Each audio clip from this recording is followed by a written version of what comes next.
You're listening to Catalyst Talks, conversations with change agents, outliers, superheroes, and truly conscious leaders modeling what it is to be an unstoppable force for good in this world. What lit these catalysts on fire to do their work, and what nuggets of wisdom can they share with a world literally on fire? This podcast is for you who cares deeply and seeks to catalyze the world. I'm your host, Stephanie Trager. I'm a consciousness catalyst and soul coach to superstar change agents in business, leadership, and life. In this podcast, I wear an eclectic mix of hats, including earthkeeper, healer, mindset coach, lawyer, business, sustainability, and impact strategist. My intention is holding space for higher purpose, peak wellness, and soul mastery so we can live in harmony with ourselves, each other, and nature. The whole idea of Catalyst Talks in these conversations is to awaken consciousness, unlock higher purpose, and learn what it really takes to catalyze change and not scale. Subscribe to our new podcast and help us grow. We're aiming to reach 1 million people at least in 2020. Let's wake up the world together. My guest today on Catalyst Talks is Marissa Fayer. I've had the opportunity to know Marissa for a long time and was actually her coach when she first stepped into the entrepreneur space and was really unlocking her purpose in the space of health equity for women. Marissa Fayer is a 20-year medtech executive, entrepreneur, and philanthropist. She's the CEO and founder of the nonprofit HerHealthEQ and the president of the advisory firm Fayer Consulting. Her mission is to move innovation and the health of women forward throughout the world through the advancement of organizations and the communities in which they operate by increasing investment, building world-class organizations, and healthcare systems that enhance partnerships. Through the development of innovation, systems, and technology that advance and better a woman's life, she can more productively contribute to an equal society and change the lives of their families, their communities, and their countries within one generation. And that is exactly what Marissa is doing. And in this conversation, you're going to hear really what it takes to scale a nonprofit, like a mission that begins as a nonprofit. How do you integrate the principles and elements of social entrepreneurship into the philanthropy space? And how do you really build an ecosystem to affect change? That is what we talk about today, and that is what you're going to hear from Marissa. We're also keeping it real, We're humans. What does it take in the mind? What's the inner game? What do you come up against in the day-to-day that actually you got to move through? And why do some people move through it and some people don't? And so we wanted to really explore that today, and I hope you listen to this whole episode because it is awesome. Marissa Fayer, thank you so much for being with me today on Catalyst Talks podcast. And this is something, when I first launched this podcast, you were in my mind. I was so excited. It's going to be the right time. We're going to do this. And I'm really grateful to have you here today. Marissa, you stand for health equity for women, and you are one purpose-driven, kick-ass entrepreneur. I could say that over and over, but you really are. You emanate all the qualities, and I know that because I know you well.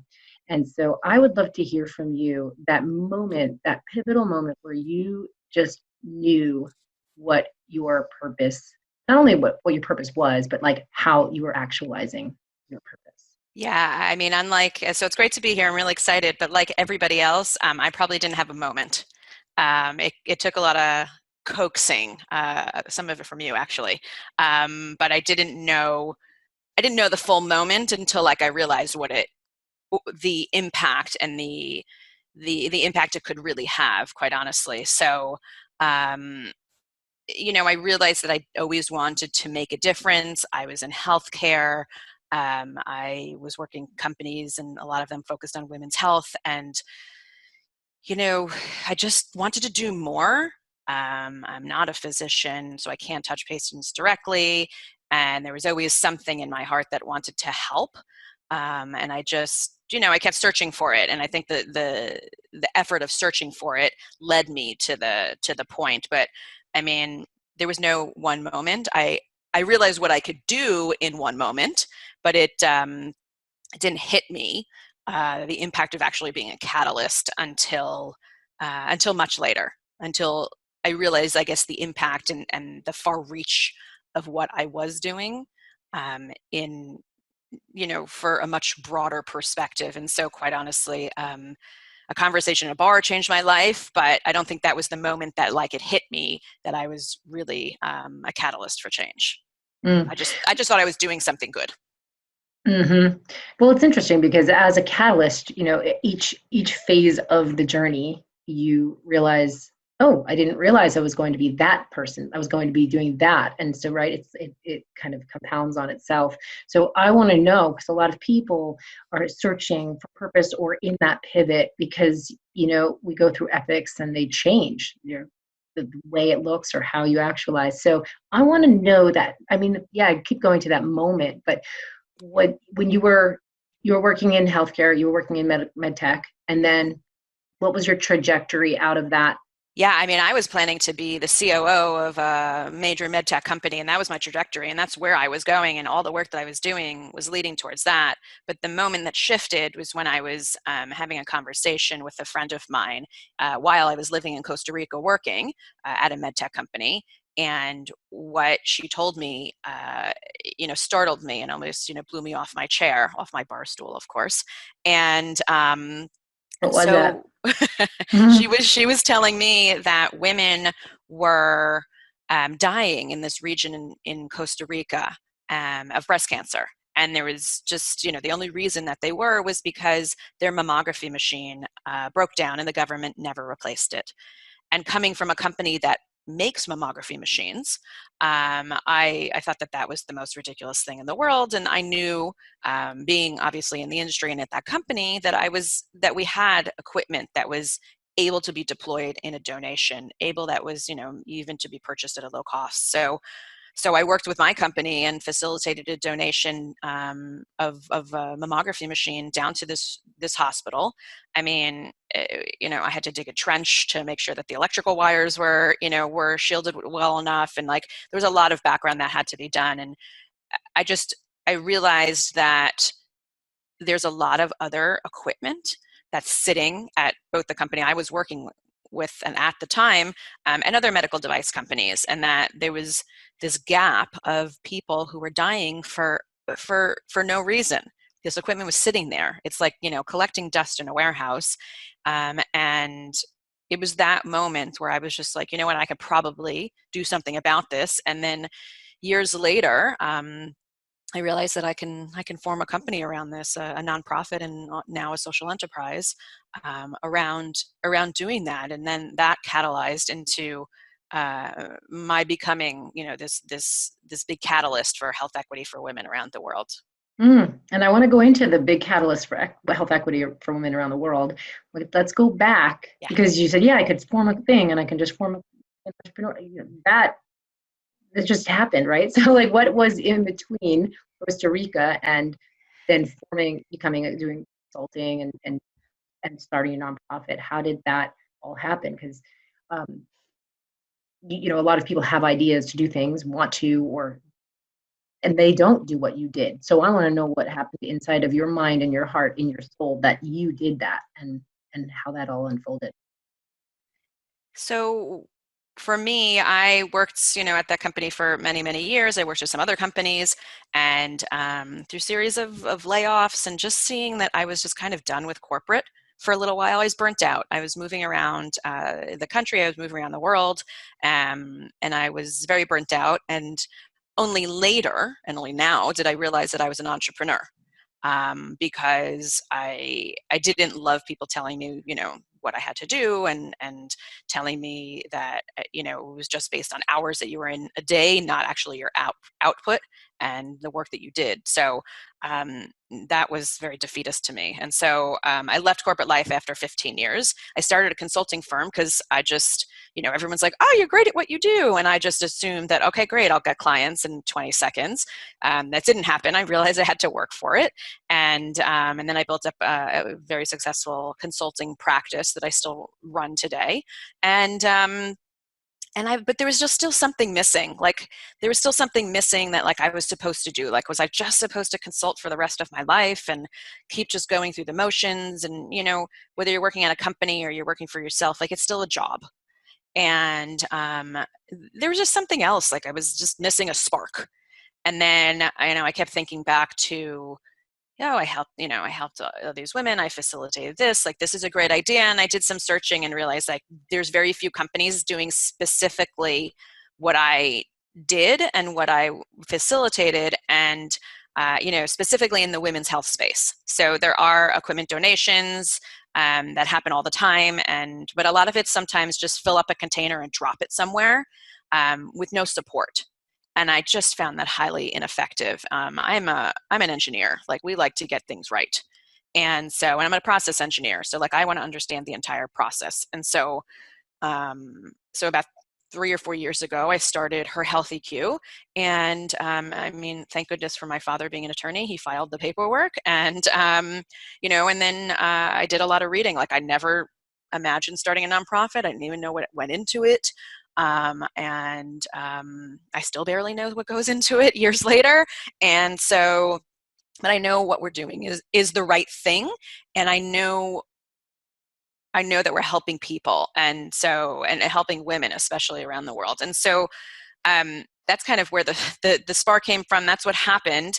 But I mean, you have to form the board of directors. You have to have a purpose. You have to differentiate yourself. And a lot of it was me, bootstrapping and doing it myself in the beginning. And then later on, I just pulled great people around me, found an amazing executive director, and now we're just like moving and grooving and actually making changes in the business. But I found that spark to be able to do something, connect the dots, and that's very much what engineers do, and that's kind of, I just kept following that. I love that. So what is the state for us, the mission of HerHealthEQ?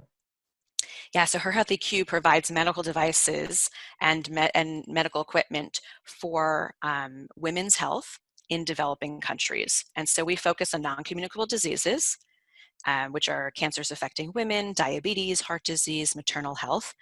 Because in the second world, those are the diseases that are actually killing more women and people than anybody else, quite honestly. In the second world, so not in the third world, not in the first world like the US, in the second world, we're in this middle ground, is where they're living longer because they've fought malaria, and they fought polio and TB and everything, the communicable diseases. And now they're at this point where it's wonderful. Everyone's living longer, but they're living longer enough to get cancer, enough to afford sometimes high sugar foods, and they're getting diabetes. And so there are these countries that are like, growing up from this low income to a what is considered mid-income. And so they're developing what everybody calls these disease of affluence. And so that's what we focus on. We also focus on women specifically because in the entire world society, but especially in a developing country, women are the ones that hold up the entire society. And they're the ones that are sending their children to school. They're the ones that are making a living to provide for their families. The men are as well, but oftentimes they're off for months and months at a time, and they're not there. And so it's the women who have to be relied on. And so if they get sick, first of all, the girls are the first ones to get pulled out of school. And, second of all, they're not able to provide for their families. And so my big thing being a woman in STEM was to make sure that the girls were in school. And I looked at it and to say, like, the girls are not in school because the women are sick. So let me match what I can do in the medtech space to make sure that the women are healthy so that they can send their girls to school. And society, in every developing country, in every country around the world, mothers want to send their children to school. It's the ability to be able to send them that's the gift. And so if they're healthy, they will send their children to school. And that's been proven by every study known to man. And so that's what we do as HerHealthEQ. So we work with medtech companies, medical device companies. We often take their reused or repurposed equipment that's sent back from our fancy hospitals in the US and Europe, because every few years, these fancy hospitals like to get a new piece of equipment for a discount, because they turn in their old ones, they get a brand new one. So whether it's new software or there's a scratch, they send them back. The medtech companies refurbish the equipment. Most of the time they sell them to lower cost countries, but there's always this gap on what they're able to sell and what they've received back. And so it sits in the warehouse. It accrues on their books, and then eventually after a few years it gets written off because it's taking up too much space or somebody's forgotten about it. And instead they can get a tax deduction by donating it to HerHealthEQ. They can have the goodwill associated with it, with the press that we do around it, and the press associated with the number of women that will be impacted. They oftentimes get into a new country that they're not necessarily in, or get introduced to people in those countries. And so, instead of throwing something in trash, which has no value to them, they're able to make a tax-deductible donation to us of equipment. We then repurpose that into programs in developing countries, where we have partners as well. And so that's what we do. It's so beautiful. And I know what, as a starting off as a small organization and growing, you're creating an ecosystem. That's what I see. And I've known you from the beginning of it all. Yeah. So from the beginning of the name. But I'm really loving watching you flourish in this ecosystem. So it's not just having, corporate partners send equipment or like donate, but then there's all these other components. And I would love for you to speak to some of those components, including like how do social enterprises fit in here? How does the education aspect fit in here? How does helping women in developing countries help women everywhere? So this is a beautiful ecosystem. So tell us about it. Yeah. So the ecosystem, we have to build it around us, because we know as a small organization, we can't do it ourselves. And that's just it's not a recipe for success, quite honestly. And so what we've done is we've put people around us. Like, we, as an organization, do not deploy our teams into the field to stay there forever. There's so many organizations that already do that have that infrastructure, that have built it for 20 years. They have a problem getting equipment. So let's get them the equipment. Let's get the hospitals who, we work together to identify programs and hospitals and clinics that, want to have this equipment, exactly what they need. They're the ones that are telling us what they need. We are not. Like, we're not physicians. So they need to tell us what they need or what health condition they want to solve. And then we work and place the right pieces of equipment. We have our partners that can then make sure that the programs are happening. One of the other things that we do at HerHealthEQ is we provide a multi-year service contract, because there's equipment that gets shipped all around the world. Within 3 to 4 months, 70% of that is junk. So it's as if we're just moving trash around the world. And so the way to get around that is to make sure that the equipment is serviced correctly. And sometimes it's as simple as like a little PCB board or a light or, a switch, something gets broken. And so we provide service to make sure that that's happening, and make sure that it's still operable. Because, we plan programs for many years, and we don't plan for to get and to impact all the women in 2 months. And so, so we do that, and that's through a partner as well.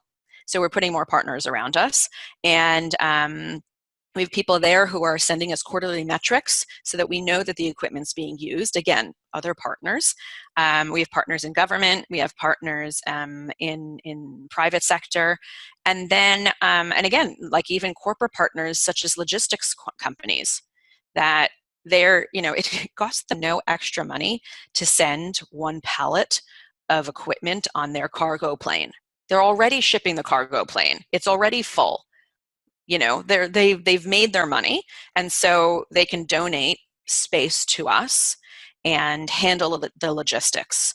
And so again, another part of the ecosystem. And so we also bring in corporations, ones that have amazing amounts of money and want to do good. They want to tell their employees and show their employees that they're doing something with all of these earnings, that they've worked towards this and they've helped them make these earnings. And because of that, they're then helping women in other countries and helping women do this and providing equipment. And so we have corporate partners and financial partners that help us able to survive as an organization. And then the social enterprise. And so as an organization, we've made the decision to transform ourselves into a social enterprise, which means that we are revenue generating. And instead of the straight and strict donation model of giving things away for free, the world is changing, and especially in the developing worlds. And no longer is it always effective to give something away for free. Because, I mean, you and I and everybody, listening to this knows that when you get something for free, you don't value it as much. And if it breaks or something happens or whatever, you just or you throw it into a closet and you don't pay attention to it. It's the same thing with the piece of equipment. So if you have to pay for it and know that you have to pay for it, and often through leasing terms, so you're paying it off through 12, 24 months, then you want to make sure that it's running so that you can make the revenue in order to pay for it. And so nonprofits are fully able to be revenue generating. All of our profits go back into our programs, and that's fully compliant with every IRS legal structure. And the other side of it is we are adding on a for-profit side where we can take investments from impact investors. And that allows us to really expand our programs and expand our platform. And so we're able to do programs that are, maybe 20 sites per region and into different health modalities. Some equipment is just not available for donation because it's a single use. They're only new. It's new technology. So we do need to make some sort of investment into equipment. But because we are nonprofit, we are able to obtain it at a much lower rate. And then we also provide all these other services. And so impact investors are really looking for something to invest in. And I've had conversations with them throughout the years. And, I thought to myself, I didn't know that this was a structure that could exist. I found that it could. And so, I said to them, let's figure out a way to give you something to invest in. I'd love for you to invest in us. And so that's the process that we're starting now and embarking on. So we're still doing our programs. Our mission has never changed and will never change. We're still focused on women throughout the world. And the reason that we're focused on women is because, sending these girls to school, they're the ones that are going to change their countries. They're the ones that are going to change society. We've seen this, with every generation that comes up. They're the next ones that are going to change. If girls have the ability to go to school, they have the ability to earn a higher education, to be in positions of hopefully government, and be in positions of commerce and in trade that can influence the way that a country develops. It's very much obviously what happened in the Western world, and there's no reason that it couldn't happen in the developing world as well. And that's what, again, every study is pointing towards the impact that girls can have and a more equal society. And so I want to make sure that these girls and these women have the opportunity to do that by making sure that they have access to their health. I love this. Well, reformulating a question I had before, but first I want to know why women and girls, why this passion? Were something for you click when you were a kid? What, we all have our thing, right? And our higher purpose. What for you catalyzed this path? I grew up in a very equal household, and even with my grandparents. I became an engineer. I love my grandmother, but she thought that I was driving trains. But my parents encouraged me to study math and science, and I was gifted in it. And I also always wanted to become an astronaut, which, I grew up in the Sally Ride days, so it wasn't super uncommon, but I was somebody who actually pursued it. I went to Space Camp and Space Academy many times. I went to university for aerospace engineering. I didn't graduate with that, but that's what I started with. And that's what I wanted. The reason I'm not an astronaut is because, I'm sure many reasons, but the first one that disqualified me was my eyesight. And back then they didn't allow corrective lenses. Now they do. And then once they made that ruling, I aged out. And I'm sure, health-wise, I probably wouldn't pass it anyway. But it was something that I wanted. And I grew up in a house where that was allowed and that was encouraged. And, there was nobody saying no, you have to just, become any of the traditional, women's roles. And, and I'm grateful for that. I think it was my love of curiosity, my love of exploration. And again, like I never in my lifetime thought any of this. Like when I visioned when I was younger, like it was never like, oh my God, I'm gonna have a nonprofit and I'm gonna help women around the world. Like that was never a thought process. I think because I worked in healthcare and I have my entire career, I worked in medtech. I saw that there was more to do. I saw that there was opportunity. Being a woman in a medtech organization, 20 years ago, it certainly was not unheard of, but somebody who was a fast climber in the organization, like I certainly faced my fair share of opposition. And I also, just being a woman in science and technology and STEM, I always volunteered and helped to teach like science programs and lead STEM programs. And I just thought like, this is ridiculous that girls in other countries didn't have that opportunity. And they didn't have the opportunity to do that because again, they had to be home taking care of the family. And so, and when I was living abroad, my eyes really opened up. And I thought maybe I would start an organization in STEM, honestly, and creating programs and, making sure education was there. But then I also realized there's a lot of organizations doing that. So I would be competing with a whole lot of people, and what would be my differentiator? And then I just realized the way that I could do that is through medtech and making sure that these women had their health care so they can send their kids to school and especially the girls. And that's really what it all comes down to for me. It's the girls who are going to, like I said before, they're going to change the world. They're the ones that are going to change their countries, their communities, or even even their smaller, town. And they're going to change their families because the later that girls have children, the less children they have, the more financially secure that they are as well. And so they're able to have these jobs. They're not home consistently with babies. And so this is how society can change. And maybe it's not the one girl, but maybe it's her daughter, or maybe it's her son that she raises to be appreciative of women. And so I think that that's what it all came down to for me. Certainly it was never a life goal of mine. But what are some of the internal challenges that you faced in this journey? Yeah, I mean, I was never a CEO. I was never I was never in the nonprofit space until obviously now. And these were challenges that I faced internally because I didn't know if I was able to do it. I never did it before. It was never externally proven, so I didn't know if that was an option. And I had to do a lot of learning, and I'm still doing learning. I mean, every phase that our organization, moves to, I have to learn about it. And I'm a great believer in outsourcing, so I just put the smartest people around me, and that's quite honestly what every great CEO does and should do. You put smart people around you in each area that you don't necessarily know, and that's what I'm good at, what I'm good at identifying. And so I don't know about nonprofit legal structures, but I put a good legal team around me. I don't know about how to administer programs in an effective way, but I made sure that we have a great executive director who knows how to do that because she's been doing it her entire career and she's passionate about this.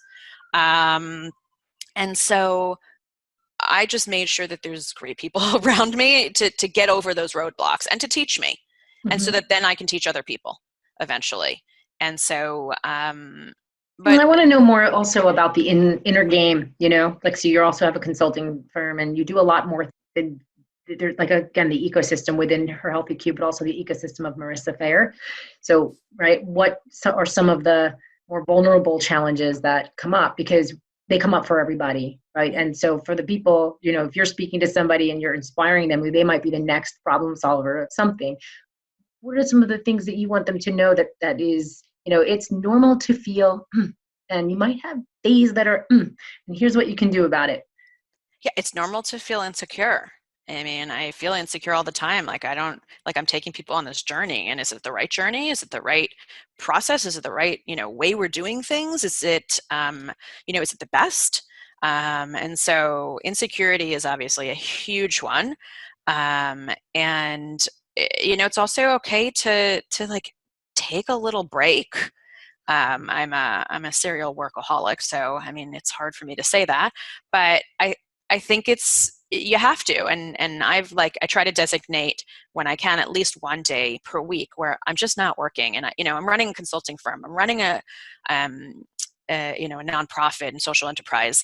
I'm helping other people build their own businesses. I have my clients work. I'm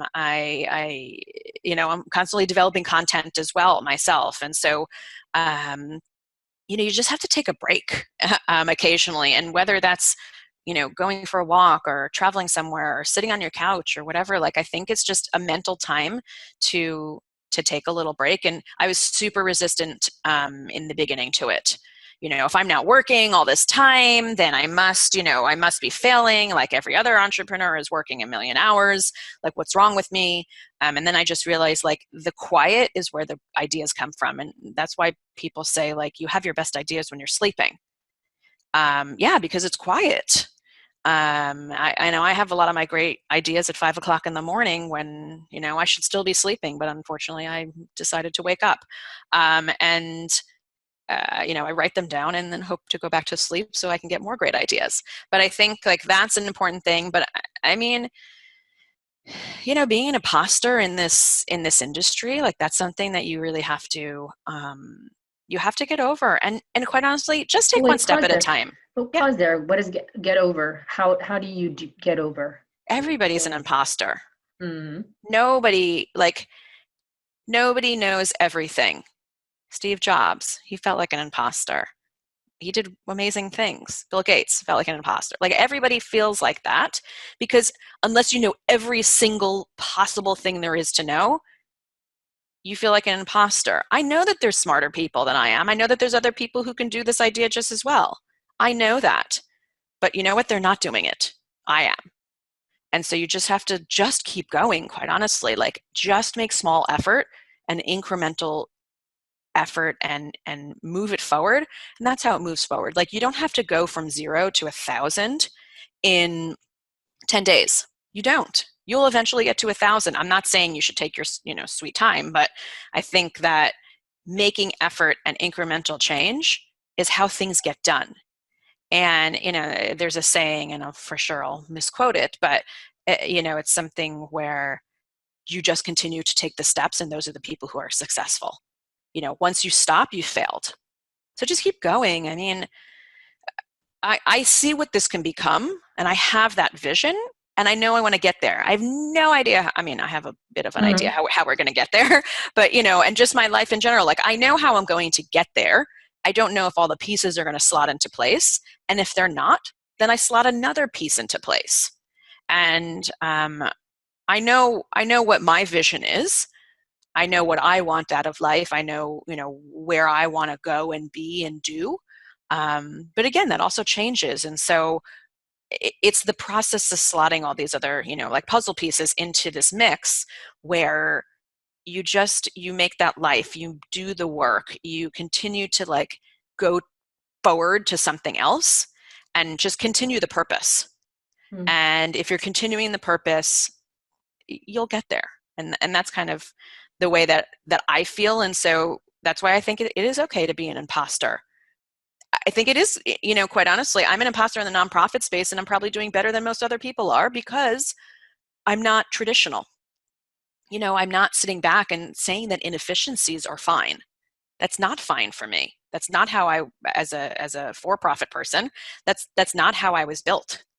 And so in order to move us forward, I've made sure we're not like a traditional nonprofit because I don't like those structures as much for what we do. It works for some organizations and it worked, 10 years ago, but It's not working right now. And that's why also a lot of other organizations are making the shift towards what we're doing. We're just younger and nimble to be able to make that change. And if my ears weren't open and listening to other people who were smarter than me, I would never have heard it. I didn't know that this existed. I didn't even know what to Google. Like I didn't know like if I was supposed to like, Google a correct phrase or something. So I I was listening and I was talking to somebody who I greatly admire. And, he said to me, that this is you can do this kind of structure. And I said, no, I literally had no idea. And if I wasn't open to hearing, I would never have heard it, because I probably heard it before and I wasn't open to it. Yeah, just like you had a lot of medical, you had access to all this medical equipment sitting on the shelf. There is capital sitting on the shelf, and people want to deploy it for projects, for things that are really in alignment with their passion. And so I love that you found each other. And so in the, like, just kind of going back to what you're saying, I've seen you expand into who you're becoming, and that's what you're saying. It's like you might feel like an imposter, but the only way to step into who you're becoming is to step in, even if you feel like it's not you yet. And that's what the feeling of being an imposter is. It's like, it doesn't feel like you. So you can't get to the person you're becoming if you don't step out of who you are. Yeah, you have to be uncomfortable. You have to step out. I never wanted to become an entrepreneur. That was never a dream of mine. Never wanted to be, CEO of a nonprofit. Never, like, these are just not dreams. But I saw what needed to get done, and I stepped out of it. I was very uncomfortable. I'm uncomfortable daily, and I think that's where change happens. I'm a better person and different person than I was years ago, and I think in years from now I'll be a better and different person than I am today.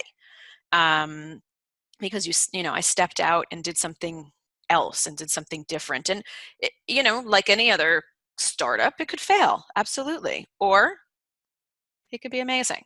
And there's no reason not to take that risk, if you're able to, and if you have the guts to do it. Like, I know I could very well fail, and a few years ago I did fail flat on my face, and then I picked myself back up and I crawled out of it. How did you fail a few years ago? I had, all of my clients kind of dried up. And, here I was with no clients and had to rebuild an entire consulting firm. And it was because I was so focused on like getting the work done and doing and doing and doing. I didn't have a vision of like, putting myself out there. Like, I wasn't doing thought content, and I wasn't writing, I wasn't speaking, I wasn't, putting myself out there. I was just doing the work. And I thought, like, I didn't know that how important some of that was. And I had to pick myself back up and rebuild it. And subsequent years have been the best of my life. And without that failure, I don't think I would have the drive to do certain things as efficient and as well as I'm doing now. And I know, again, in years in the future, I'll look back and say, well, I could have done that better as well. So again, I think it just goes back to just keep taking the steps and moving forward, and having the conviction to keep doing that. So you talked a little bit about what your vision is for the next step, the next evolution of HerHealthEQ and Marissa Fayer. So what, I'm curious for you personally, like, what's your big dream? What is the big dream in front of you? I mean, laying on the beach forever on a private island, but and jetting off to every amazing destination possible. But the vision is, well, that as well. But is really, we have a goal, and I set a very aggressive goal for helping I said 500,000 women in the next 5 years. I've actually done some modeling to say it could actually be upwards of 1 million at this point in 5 years if we can do what we're planning to do, barring circumstances. But what I want to do is every 5 years affect the lives and impact the lives of 500,000 women. And so if we can continue to do that every 5 years and then use that as exponential growth, So the next 5 years, it's 500,000. In 10 years, it's over 1 million, and it just keeps on growing. And so that's the goal, so that we have an equal society, and an equitable society. And so you need to have equity before you have equality. And equity is related to everyone being on the same footing.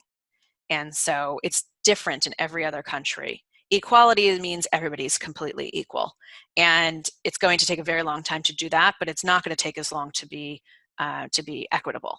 And so providing and making sure that women have access to quality healthcare is one way for us to do that.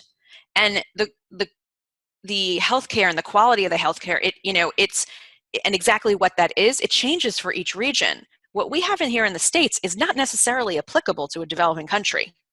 The way that they test for cervical cancer in a developing country is highly effective, actually a little bit highly more effective than what we do here with the pap smear. But they use a vinegar solution. It's simple, it's cheap, it's great. And there's no reason that that's not equitable access to healthcare, because it is.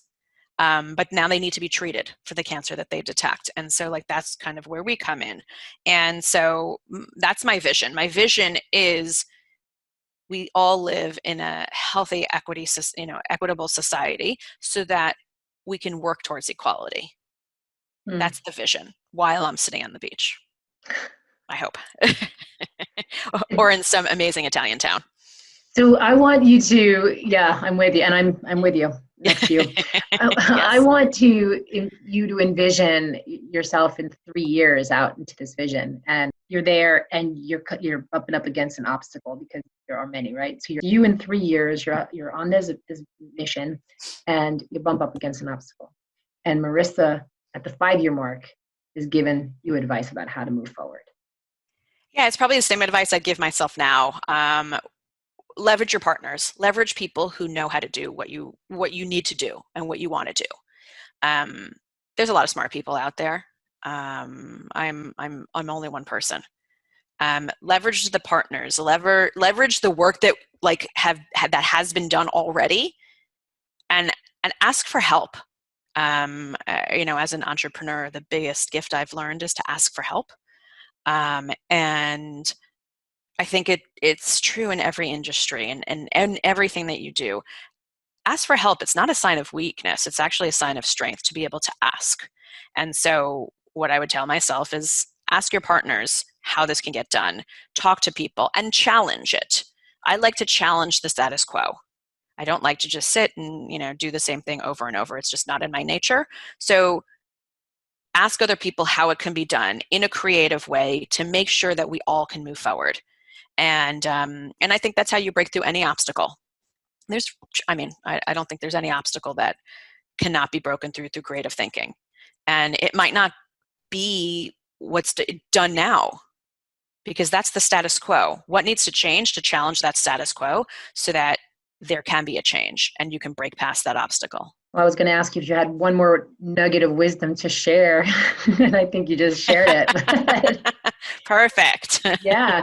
So, let's just say that we're living in this crazy time right now, in the time of the thing that is, if you're listening to this on April 3rd of 2020, that, what is your sense about where the world is heading in terms of health equity? I never hoped that this would happen. All of us in the health community knew something like this was going to happen. It was a matter of time. I think that we thought we had a little bit more time before it did. Ironically, I think this is going to help health equity. I think everyone is going to be able to see that we're all on the same playing field, whether you're in Asia or you're in Africa or you're in Latin America or you're in Europe or North America. We're all getting affected. And it's ironic that we're getting affected in North America more than at this point anywhere else, again, on April 3rd. And so I think that this puts everyone on a level playing field, and never wished and hoped that this was going to happen. But I do think that this provides us visibility to show other people that what we're experiencing here in the States and in Europe is exactly what they're going to be experiencing in the developing world. And because we have the luxury, most of us, or some of us have the luxury of affluence to be able to shelter in our, great apartments or houses, that's not what can happen in the developing world. And so if one person in one village gets it, the entire village is going to get it. There is no luxury. And so I think that this puts us all on the playing field to say, like, young, old, healthy, white, black, brown, green, any ethnicity, everyone's equally getting this. This is not differentiating based on any factor. Healthy people are getting it just as much as unhealthy people.